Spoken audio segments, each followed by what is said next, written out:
जय हिंद दोस्तों, सैनिक समाचार में आपका हार्दिक स्वागत है। सबसे पहले लोहड़ी और मकर संक्रांति की सभी व्यूअर्स को हार्दिक शुभकामनाएं। खबर करते हैं विस्तार से। बात करूंगा ओआरओपी टेबल्स यानी ओआरओपी टेबल और वन रैंक वन पेंशन मिलेगी सभी को। इसके ऊपर वायरल खबर का सच क्या है। मेरे पास आज बहुत सारी टेबल है और दूसरी बात, बड़ी बात करेंगे दोस्तों। दिल्ली कोर्ट ने सभी जवानों को दिया बराबर हक और आर्मी हेडक्वार्टर की एक एडवाइजरी जिसमें मिलेगा जवानों के बच्चों को पूरा फायदा। खबरें करते हैं विस्तार से। सबसे पहले मैं बात करूंगा one rank one pension table के ऊपर और वन रैंक वन पेंशन जो एक न्यूज चल रही है बीआरएस को भी मिलेगा और ये मेरे पास कम से कम 50 से 60 लोग अभी भी भेज रहे हैं लगातार। मेरे पूरे व्हाट्सएप पे रखा है। चलो इसके बारे में आज हम जरूर बात करेंगे। सबसे पहले ये जो मैं टेबल आपके सामने एक सिंगल एक रिवीजन टेबल है, ये फ्लैश हो रही है, वायरल हो रही है, इसके बारे में बात करते हैं। और इसमें जैसे लिखा है कि final OROP revision pension and arrear calculation up to July 2022 तक, यानी जून 2022 तक मिलना था, इसमें जुलाई लिखा है ऑलरेडी। और इसमें रैंक लिखे सिपाही, नायक, हवलदार, नायब सूबेदार, फिर सूबेदार मेजर, ऑर्डिनरी लेफ्टिनेंट, सभी रैंक को कवर किया गया है। फिर इसमें क्वालिफाइंग सर्विस दिया है 16, 17 और फिर इसमें येलो से जो हाईलाइटेड किया गया है उसमें कलर सर्विस शायद रिफ्लेक्ट की गई है। और उनमें दिया है basic pension 7 CPC on July without OROP 2। आपकी जुलाई में बेसिक पेंशन क्या बनती है, फिर आपको ओआरओपी 2 के तरह आपकी संशोधन करके क्या बनती है, फिर आपका जो डिफरेंस है वो कितना बनता है और डीए मिलाकर आपका एरियर कितना बनता है।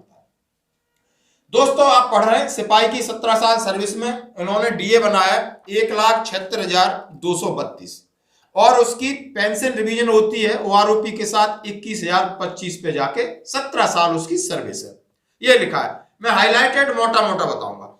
नायक का 22 साल सर्विस का इन्होंने पेंशन रिवीजन हो रही 22,585 और उसका एरियर बन रहा है 99,330। ये मुझे थोड़ा रिलायबल लग रहा है, पहले वाला नहीं। हवलदार 24 साल 20,692 जो उन्होंने कहा है और फिक्स करते हैं 23,650, बिल्कुल सही है। और 1,24,236 ये भी 2018 बेस ईयर के हिसाब से मिलता जुलता है।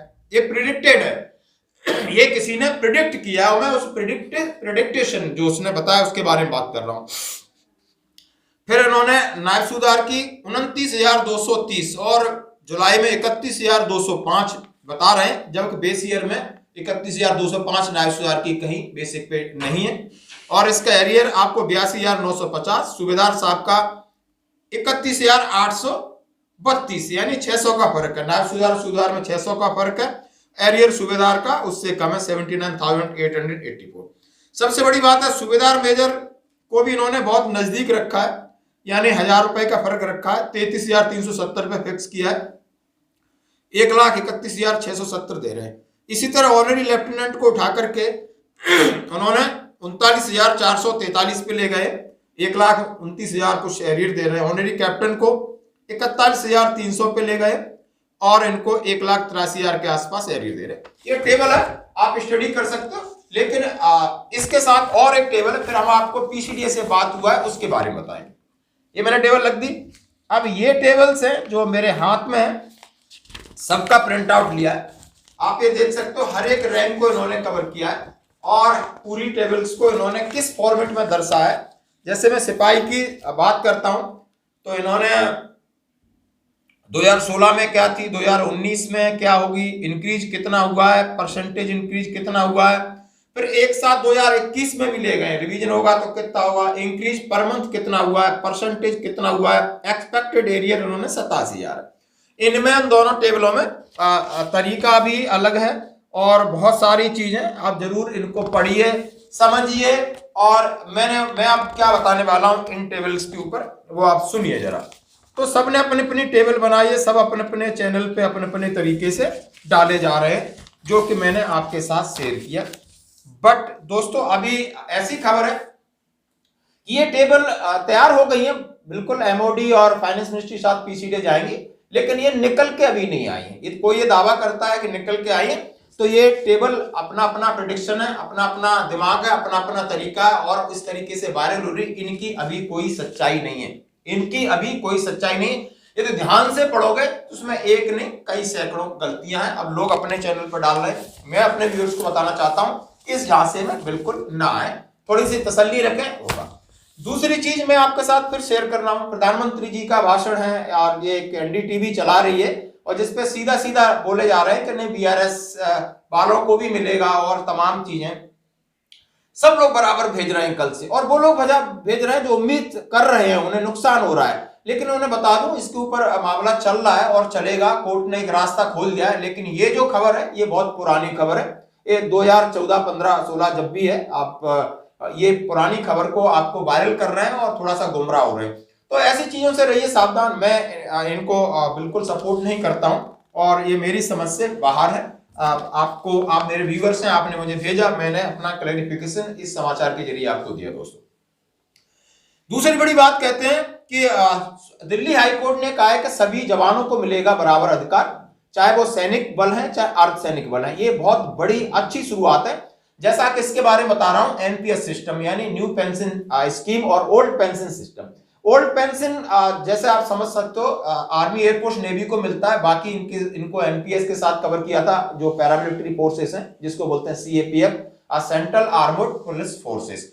और अब इनको भी 2004 से पुरानी पेंशन का लाभ मिलेगा। हम इसका स्वागत करते हैं। कोर्ट ने माना कि इनका nature of work, nature of duty same है, पूरे राष्ट्र की सुरक्षा करते हैं, इनको हम अर्धसैनिक बल मान करके हम इन्हें पेंशन के लाभ से वंचित नहीं कर सकते। यदि इतना ही अच्छा था तो नेताओं को ये एनपीएस लेना चाहिए था। नेता अपनी पुरानी पेंशन से पूरा मजे ले रहे और इस भ्रांति को खत्म करते हुए इनके फेवर में बहुत बड़ा डिसीजन दिया दिल्ली हाई कोर्ट ने। हम इसका स्वागत करते हैं।